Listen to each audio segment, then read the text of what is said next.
Assalamualaikum warahmatullahi wabarakatuh. Halo sahabat RSMA, senang sekali rasanya saya Weni Aldiarini kembali hadir menyapa sahabat RSMA, tentunya dalam RSMA Podcast.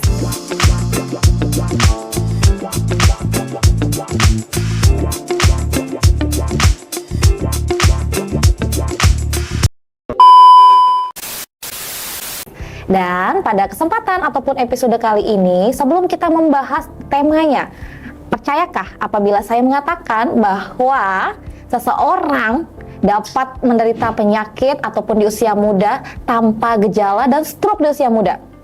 Iya, betul. Kita akan menantikan jawabannya tentunya dengan tema kita yang sangat menarik pada hari ini, yaitu apa itu? Iya, silent killer di usia muda, kupas tuntas hipertensi. Dan tentunya sudah hadir bersama kita narasumber kita yang luar biasa, Dr. Igusti Ngurah Arika Vermiawan, spesialis penyakit dalam. Apa kabar hari ini, Dok? Baik, Kak. Baik ya. Ya, kita akan membahas 30 menit ke depan, Dok. Oke, siap. Iya, tentunya di podcast RSMA ini membahas ngobrol santai, kesehatan, seputar kesehatan. Baik, Dok. Kita akan masuk ke pembahasannya ini ya, Dok ya. Sebenarnya kapan sih, Dok, seseorang dikatakan mengalami hipertensi? Sebelumnya orang dikatakan mengalami hipertensi itu sesuai dengan guideline-nya atau panduan di penyakit dalam, dikatakan terkena hipertensi jika tekanan darah sistolik, nanti kan tekanan darah ada dua ya. Baik, biasanya kan yang atas dan bawah. Nah, tekanan darah sistolik adalah yang bagian atas jika lebih dari 140 dan tekanan darah diastolik lebih dari 90. Nah, nanti ada juga kriterianya, itu ada dikatakan dia tekanan darahnya tinggi, normal tinggi, atau prehipertensi, terus ada yang stage 1, stage 2, dan krisis hipertensi, seperti itu. Nah, yang membedakan itu apakah berdasarkan hasil dari tekanan darahnya atau seperti apa, Dok? Nanti yang membedakan adalah tekanan darah sistolik dan diastolik. Nanti dikatakan normal jika tekanan darahnya di bawah 120/80. Kemudian dia mulai meningkat tinggi jika tekanan darahnya di atas 120 sampai 130. Kemudian tekanan darah diastoliknya di atas 80 sampai 90. Kemudian dikatakan prehipertensi atau mulai warning ini ya. Ada tanda-tanda akan ada kenaikan tekanan darah jika tekanan darahnya itu di atas 120 sampai 139. Kemudian yang diastolik di atas 89 sampai di atas 90, seperti itu. Berarti itu sudah peringatan ya, Dok ya? Iya, kalau di kita atas sudah 89 gitu ya sudah harus waspada kita bahwa gitu ya, Dok. Nanti suatu saat tekanan darah kita akan lebih tinggi daripada itu, seperti itu. Baik. Nah, tadi di judul awal sudah saya sampaikan, Dok, bahwa pada usia muda ya, itu sering tidak menimbulkan gejala begitu. Di usia muda itu sudah mengalami yang namanya hipertensi. Nah, pertanyaan saya, Dok, ada beberapa faktor yang bisa mengakibatkan hipertensi itu sendiri. Nah, sekarang kan terjadi tren atau pergeseran ya, di mana penyakit metabolik seperti hipertensi, diabetes seperti itu biasanya kan pada orang tua. Namun sekarang kejadiannya lebih sering pada orang muda. Nah, kenapa? Kita lihat dari makanan kita sendiri, terus dari aktivitas. Nah, makanan sekarang lebih banyak mengandung gula, pengawet, garam, seperti itu. Nah, itu resiko tinggi untuk menaikkan tekanan darah. Kemudian aktivitas fisik. Nah, sekarang kerja kita lebih banyak duduk mageran, seperti itu. Ya mungkin main HP, hanya nonton TV, jarang olahraga. Nah, itu salah satu jadi faktor resiko untuk terjadinya peningkatan tekanan darah atau hipertensi, seperti itu. Ya, nah ini salah satu, Dok. Kita remaja ataupun yang pada usia muda sering begadang. Seberapa berpengaruhnya kah begadang, kemudian gaya hidup dengan angka kejadian hipertensi ini, Dok? Nah, ini untuk begadang ya. Nah, kita kan punya siklus sirkadian namanya ya, yaitu di mana tubuh juga membutuhkan waktu untuk istirahat. Biasanya pada malam hari, karena kita kan pada malam hari atau nokturnal kita tidur, di mana badan tubuh itu melakukan detoksifikasi, melakukan pembersihan badan lah istilahnya di dalam tubuh. Nah, ketika waktu istirahat kita berkurang, terutama pada malam hari, di mana harusnya badan itu membersihkan racun atau tidak merilekskan pembuluh darah, jantung, waktunya istirahat lah intinya. Nah, ketika begadang maka badan itu dipaksa untuk tetap aktif seperti jantung, pembuluh darah untuk tetap siaga, otak untuk tetap siaga. Racun-racun di badan tidak terdetoksifikasi secara optimal seperti itu tuh kan menyebabkan risiko untuk peningkatan tekanan darah. Karena pada saat malam hari ada zat yang dilepaskan namanya nitrik oksid. Nah, itu tujuannya adalah untuk merilekskan pembuluh darah. Ketika kita terjaga, hormon kortisol kita pun akan tetap keluar. Makanya zat yang disebut nitrik oksid itu tidak terlepas dengan sempurna juga pada waktu malam hari. Jadi pembuluh darah akan tetap tegang, kaku. Nah, ketika pembuluh darah tegang, kaku, terus-menerus berulang ini akan meningkatkan risiko hipertensi pada usia muda. Apalagi kan anak-anak sekarang kan mungkin main game sampai pagi, nonton dracin kah atau apa itu? Aduh, ketahuan pagi. dok dracin ya. Jangan sama deh dok. Iya sebenarnya. Jadi kita memang perlu namanya istirahat pada saat malam hari. Yang kan dikatakan 6-8 jam dalam satu hari itu seperti itu. Berarti kayak lagunya Roma Irama ya dok ya, begadang jangan begadang ya, kalau tidak ada artinya. Roma Irama itu ya. Baik. Nah, menjadi unik dok ya, apabila misalnya usia muda, kemudian dengan aktivitas tinggi begitu ya dok ya, begadang, karena ada pekerjaan misalnya, nah biasanya ditemani lah dengan segelas kopi, kemudian juga tidak suka berolahraga begitu ya dok ya. Tapi dia tidak merasakan keluhan apapun, merasa saya fit begitu ya. Apakah itu tetap masih bisa beresiko dok? Nah, untuk tiap orang kan beda-beda ya, untuk keluhannya. Mungkin ada kalanya orang itu ketahanan badannya itu masih bagus atau imunitasnya masih bagus. Jadi dia tidak merasakan adanya kelainan di badannya. Namun ketika dia melakukan pemeriksaan, misalkan general check up, ternyata didapatkan tekanan darahnya itu meningkat. Dan dilakukan pemeriksaan laboratorium, ternyata profil lipid atau lemak darahnya itu juga meningkat. Nah, jangan ditunggu sampai timbul gejala. Artinya kalau misalkan sampai timbul gejala, badan itu sudah tidak mampu untuk menahan entah dia tekanan darahnya tinggi atau gula darahnya tinggi atau lemak darah atau profil lipidnya itu tinggi seperti itu. Nah, kalau sudah muncul gejala artinya akan muncul komplikasi selanjutnya seperti itu. Berarti sudah mulai terlambat lah istilahnya kita untuk mencegah seperti itu. Baik dok. Nah, menurut Pak Dokter yang paling meningkatkan risiko hipertensi itu yang mana dok? Begadang, kurang olahraga, kemudian makanan tinggi garam, atau semuanya dok? Semua benar ini? Semua benar. Kalau ada pilihan A, semua benar ya. Semua benar ya dok. Karena semuanya akan berkontribusi untuk menyebabkan kenaikan tekanan darah. Misalkan seperti saya bilang tadi, makanan sekarang lebih banyak makanan kemasan ya. Nah, dikemas itu pasti ada pengawetnya. Pengawet itu apa? Garam. Nah, garam itu akan meningkatkan resistensi cairan di tubuh atau meningkatkan kekakuan pembuluh darahnya juga di badan. Nah, itu akan meningkatkan tekanan darah. Kemudian begadang nanti akan menyebabkan gangguan dari detoksifikasi badan secara alami. Kemudian kurang olahraga. Nah, itu juga akan menyebabkan kekakuan pembuluh darah lebih cepat seperti itu. Jadi kayak proses yang harusnya penyakit orang tua jatuhnya ke orang muda seperti itu karena lebih cepat ya dapatnya gitu ya dok. Karena aktivitas fisik atau gaya hidupnya kita yang sudah bergeser seperti itu. Baik, tadi Pak Dokter sudah menjelaskan faktor-faktor resiko ya. Kemudian dok, apabila hipertensi ini dibiarkan terus-menerus tanpa pengobatan begitu ya dok ya, apa sih dampak terburuknya bagi tubuh kita dok? Nah, yang mungkin gejala yang pertama yang kelihatan itu adalah mungkin kok leher saya serasa tegang ya, kok saya sering pusing seperti itu. Nah, kemudian kok sering kesemutan di tangan, kaki. Nah, itu kita harus perhatikan salah satu gejala dari hipertensi. Yang lebih berat, tiba-tiba bangun pagi bibir kita mencong atau misalkan tidak bisa bicara, lemas paruh badan, sudah ada gejala stroke seperti itu. Nah, itu yang berat. Kemudian ada gangguan jantung juga. Kemudian ada gangguan ginjal. Jadi komplikasinya tuh banyak, termasuk misalkan kok penglihatan kita kabur seperti itu, ternyata baru diperiksa ada pembuluh darah yang pecah di retina. Nah, itu karena tekanan darah yang terlalu tinggi seperti itu. Jadi banyak komplikasi yang akan muncul jika kita tidak menangani atau mengatasi yang namanya hipertensi sejak awal atau sedari dini ya. Sedini mungkin harusnya mengatasi ya. Makanya pentingnya mungkin general check up ya.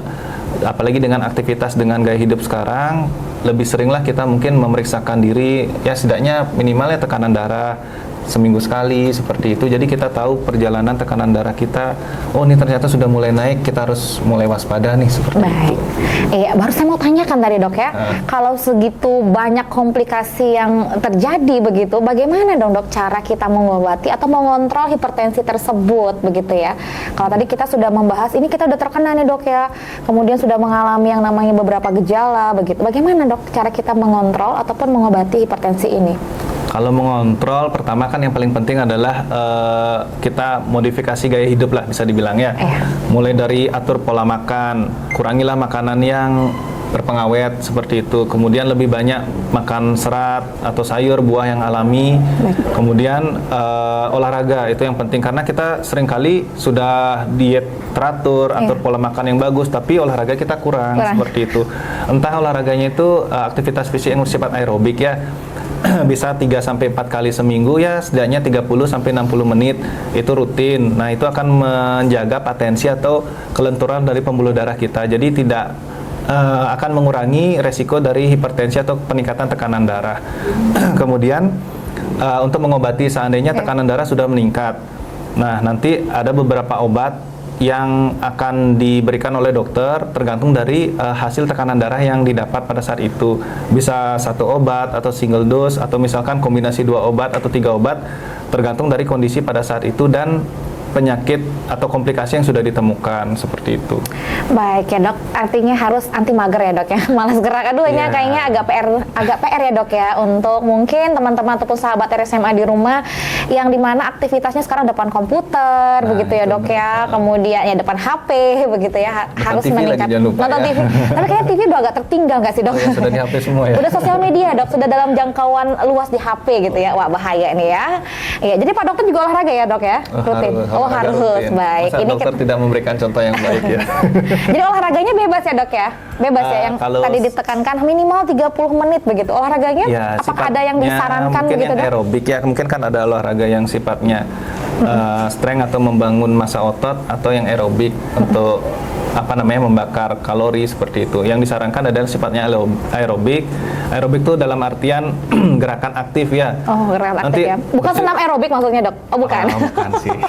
Kayak bersih-bersih rumah itu bukan olahraga nanti itu ya. Bukan olahraga, meskipun dia bergerak, cuma ya beda ya nanti. Mungkin gerakan aerobik itu misalkan jalan kaki seperti itu atau lari kecil selama setengah jam sampai 1 jam yang diulang 3-4 kali seminggu secara rutin ya. Jangan minggu ini olahraga, minggu depan vakum seperti itu ya. Nanti risiko tekanan darah tingginya juga konsisten begitu ya dok ya olahraga. Baik, iya, menarik ya dok ya. Artinya sebenarnya cukup sederhana ya untuk menjaga agar tidak adanya peningkatan tekanan darah tadi atau hipertensi di usia muda. Waduh, ini bahaya dok. Tiba-tiba bangun-bangun udah stroke gitu ya dok ya. Itu kan ngeri sekali ngeri ya. Bangun-bangun udah bisa ngomong, bangun-bangun udah bisa jalan. Apalagi umur muda ya. Iya, baik dok. Baik sahabat RSMA, kita sudah masuk di segmen selanjutnya dok. Pak dokter harus menjawab pertanyaan cepat nih, rapid question, mitos atau fakta begitu ya dok ya. Yang pertama dok, marah-marah bikin darah tinggi dok, mitos atau fakta?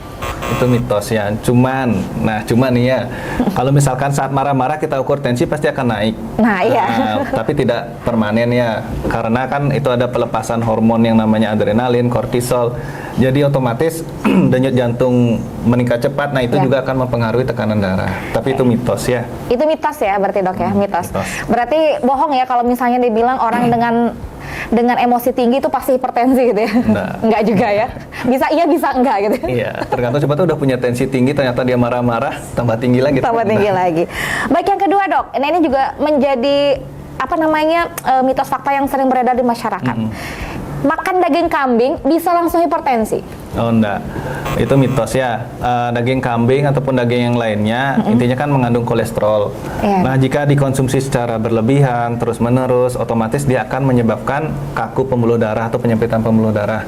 Nah saat itulah dia akan muncul gejala atau keluhan yang namanya hipertensi. Jadi kalau daging kambing atau daging yang lainnya, bukan hanya kambing saja, yang dikonsumsi secara berlebihan atau terus-menerus, nah itu berisiko untuk menyebabkan hipertensi, namun tidak segera menyebabkan hipertensi seperti itu.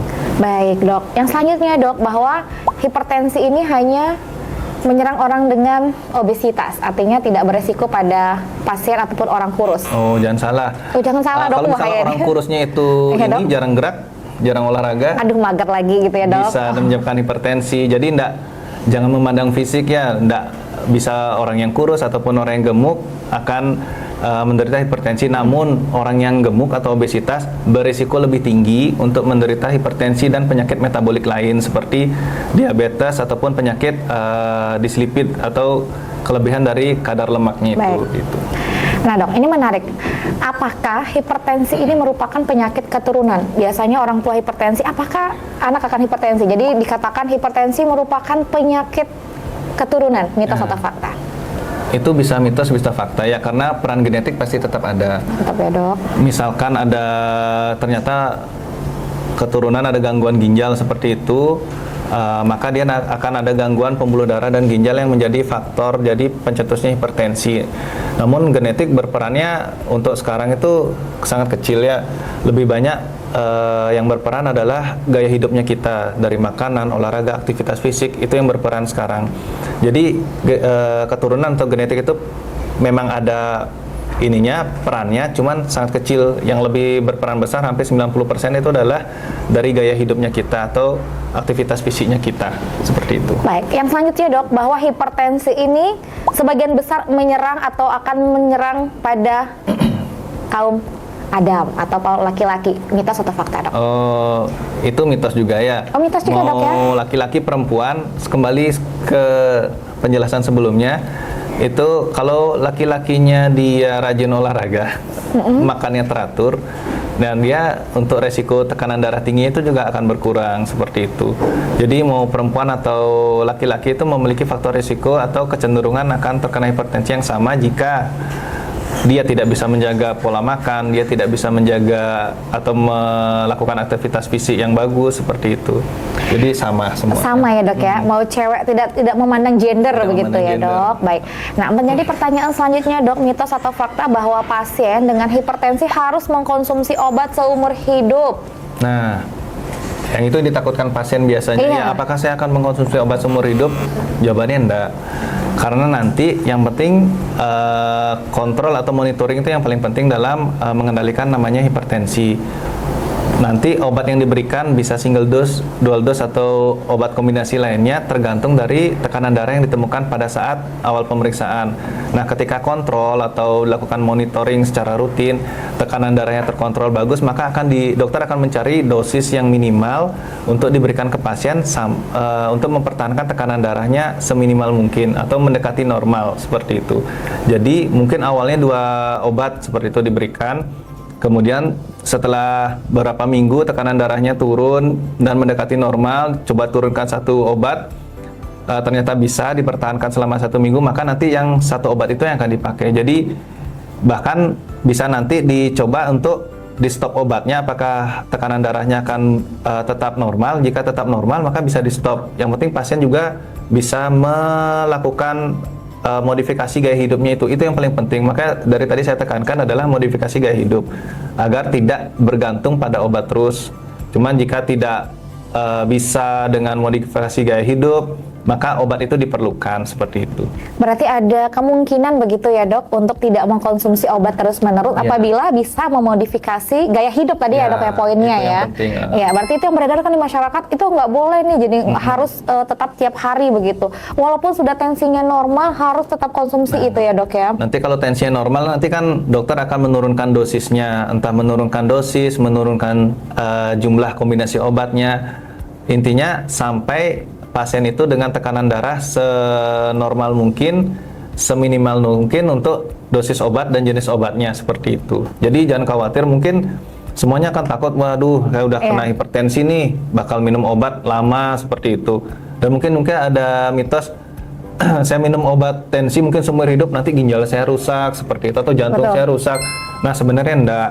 Malah nanti hipertensi itu sendiri yang akan menyebabkan komplikasi di jantung ataupun ginjal. Dan obat hipertensi yang diberikan akan memberikan proteksi terhadap ginjal dan jantung untuk mencegah terjadinya komplikasi. Jadi jangan takut ginjalnya rusak karena obat tensi ataupun jantungnya nanti rusak karena obat tensi seperti itu. Jadi terbalik selama ini di masyarakat. Terbalik ya dok ya. Nah menjadi pertanyaan lagi nih dok, apakah orang dengan hipertensi ini bisa sembuh total? Nah, untuk yang namanya hipertensi atau penyakit metabolik, kita tidak menyatakan namanya sembuh ya. Biasanya itu hanya untuk penyakit infeksi. Kalau misalkan penyakit metabolik, kita katakan terkontrol. Terkontrol gitu ya, dok, yaitu dia nilai tekanan darahnya itu mendekati normal. Jadi terkontrol dengan obat atau terkontrol dengan gaya hidup seperti itu. Nah, suatu saat dia nanti tekanan darahnya bisa naik lagi jika pasien itu merasa, oh saya sudah normal nih tekanan darahnya, saya bebas makan lagi. Nah, nanti pada saat itu dia akan naik lagi tekanan darahnya, minum obat lagi seperti itu. Jadi yang perlu ditekankan itu adalah mempertahankan gaya hidup sehatnya itu yang susah biasanya. Iya dok ya. Nah kalau misalnya nih dok, ini saya pernah punya teman begitu ya dok ya dengan hipertensi begitu. Jadi dia mau konsumsi sesuatu yang tadi dilarang misalnya, pingin makan soto daging, kemudian berjeroan-jeroan begitu dok. Tapi dia konsumsi dulu nih, konsumsi obat hipertensinya, kemudian dia makan dengan asumsinya saya makan obat nanti tuh netral nih. Itu benar nggak sih dok? Itu bukan pencegahan. Oh bukan pencegahan ya. Sebenarnya ya mungkin makan boleh, misalkan makan jeroan atau apa, cuma porsinya dikurangi seperti itu. Kan siapa juga yang mau makan misalnya hambar-hambar terus. Iya betul dok, nggak gurih gitu ya dok ya. Mungkin kan jadinya nafsu makan berkurang, malah kurang gizi jadinya seperti itu. Biar nggak muncul penyakit yang lainnya, bisa makan. Kalau saya biasanya akan mengarahkan boleh, cuma jangan terlalu berlebih seperti itu. Dan imbangkan dengan olahraga ya dok itu yang ya. bisa dilupakan soalnya. Iya betul dok, selama ini olahraga dok, olahraga jari. Main HP ya dok. Iya. Baik Bu Dokter, ini sangat menarik ya dokter ya, bahwa tadi penyampaiannya sebenarnya lebih menekankan pada modifikasi gaya hidup ya dok. Kemudian kita juga tidak menutup mata dok bahwa banyak sekali pasien dengan hipertensi selain mengonsumsi obat kimia begitu ya, ada yang banyak mengkonsumsi, apalagi sekarang banyak sekali pembagian di sosial media begitu. Contoh misalnya mengonsumsi rebusan timun begitu ya dok ya, atau misalnya daun-daun lainnya begitu. Nah untuk menurut Pak Dokter sendiri, sejauh mana sih dok pengobatan alternatif ya, artinya yang lain herbal begitu untuk pada pasien hipertensi ini? Nah kalau untuk masalah obat herbal seperti itu saya tidak bisa komen terlalu banyak ya, karena kita di kedokteran apapun yang kita berikan itu berdasarkan studi ilmiah. Sedangkan jika belum ada studi ilmiahnya, kita biasanya tidak menyarankan. Baik. Namun kalau misalkan pasiennya merasa nyaman atau tidak ada komplikasi dengan obat-obatan herbal, misalkan dari daun-daunan rebus timun atau daun yang lain itu tidak ada komplikasinya, silahkan. Cuma jika muncul komplikasi, kita juga tidak bertanggung jawab seperti itu. Jadi menanggung sendirilah pasiennya. Karena kita tidak menyarankan, tidak juga melarang seperti itu. Artinya boleh dikonsumsi bergandengan dok? Misalnya sekarang pagi minum obat hipertensi, mungkin nanti agak siangan minum obat herbal, apa boleh seperti itu dok? Ya kembali saya tidak melarang dan tidak menyarankan ya. Tapi sebaiknya ya dihindari seperti itu. Kan kita tidak tahu nanti akan ada interaksi obat herbal itu ataupun dengan obat yang diberikan oleh dokter. Sebetulnya sebaiknya hindari kejadian terjadinya interaksi zat kimia yang terkandung di obat herbal dengan obat yang diberikan seperti itu. Baik, artinya konsultasikan aja dulu gitu ya dok ya, lebih baik lagi begitu. Baik sahabat RSMA, luar biasa ya informasi yang kita dapatkan pada hari ini yang disampaikan oleh Dokter Ngurah juga. Yang paling penting tadi saya dapatkan poin, jangan menunggu tua gitu ya dok ya untuk peduli pada kesehatan. Ya, karena hipertensi bisa menyerang siapa saja termasuk usia muda. Jadi pesannya tadi juga sudah banyak sekali disampaikan bahwa modifikasi gaya hidup begitu ya. Sekarang memang serba kemudahan begitu ya dok ya. Jangan lupa untuk rutin berolahraga, kemudian cek kesehatan secara berkala mungkin ya dok ya. Kemudian juga jangan begadang, hindari makanan-makanan junk food ataupun makanan-makanan tidak sehat ya dok ya. Iya. Sebelum kita akhiri podcast kita pada hari ini dok, mungkin ada closing statement begitu untuk sahabat RSMA yang di rumah. Silakan dok. Closing statement ya. Ya mungkin kembali untuk teman-teman sahabat RSMA, hindari makanan yang berpotensi untuk menyebabkan tekanan darah tinggi seperti sekarang ya. Mungkin makanan yang sekarang itu terasa enak di mulut, namun itu bahaya untuk badan. Jangan lupa juga untuk olahraga.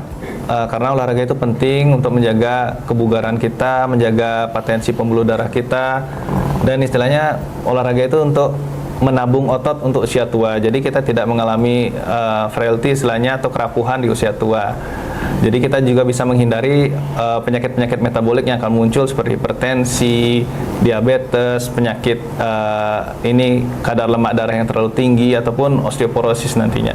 Jadi dari semua penyakit yang ada itu yang paling penting adalah modifikasi gaya hidup. Biasakan hidup sehat, mulai dari makan makanan yang sehat, yang alami, kemudian olahraga secara rutin, istirahat yang cukup, dan yang penting jangan stres itu. Ya, jangan stres ya dok.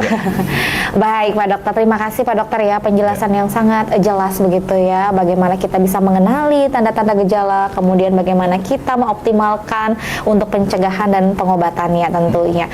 Kemudian juga tadi jangan lupa untuk memeriksakan kesehatan begitu ya dok secara rutin. Nah, apakah ada dok minimal berapa lama atau minimal berapa kali sih kita mengecek kesehatan kita?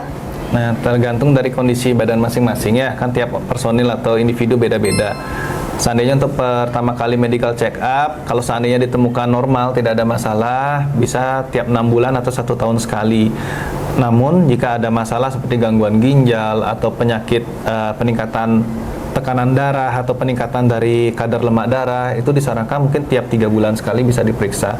Kalau untuk penyakit gula misalkan bisa disarankan tiap bulan, penyakit ginjal juga tiap bulan, seperti itu untuk mencegah nanti tiba-tiba terjadi komplikasi atau muncul komplikasi yang lebih berat lagi. Jadi sudah telat kita menangani seperti itu. Baik. Nah, sahabat RSMA yang di rumah, tentunya kalau mau cek ataupun kontrol kesehatan begitu ya, sekadar untuk konsultasi pun jangan lupa Rumah Sakit Amanah Baik membuka layanan poli penyakit dalam ya dok ya. Setiap hari Senin sampai hari Sabtu dari jam 8 hingga jam 12.00 WITA.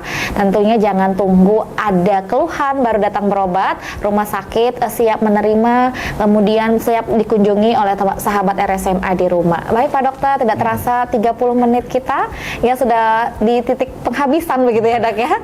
Waktu sangat cepat begitu ya dok. Sebenarnya banyak hal yang ingin perlu mungkin ditanyakan kembali oleh sahabat RSMA. Tentunya sahabat RSMA di rumah juga sangat menantikan begitu ya informasi-informasi kesehatan melalui podcast RSMA ini. Tentunya untuk teman-teman juga apabila ingin mendapatkan informasi-informasi kesehatan lainnya dan informasi tentang rumah sakit, boleh untuk di follow beberapa akun sosial media rumah sakit. Ada di Instagram, kemudian ada di Facebook dan di YouTube ya, RS_HL Manambay, atau di Facebook kita PPID RS Manambay. Baik, tidak terasa terima kasih Pak Dokter atas keluangan waktunya sudah memberikan ataupun membagikan wawasan baru ya seputar kesehatan dan hipertensi untuk teman-teman ataupun sahabat RSMA di rumah. Semoga ini menjadi informasi tambahan, informasi baru untuk sahabat RSMA untuk lebih mempedulikan kesehatan dan menjaga kesehatan kita. Akhir kata, terima kasih atas perhatiannya sudah mendengarkan kita cuap-cuap Pak Dokter pada hari ini. Ya, mohon maaf apabila ada kesalahan. Saya Weni Aldiarini pamit undur diri. RSMA melayani sepenuh hati.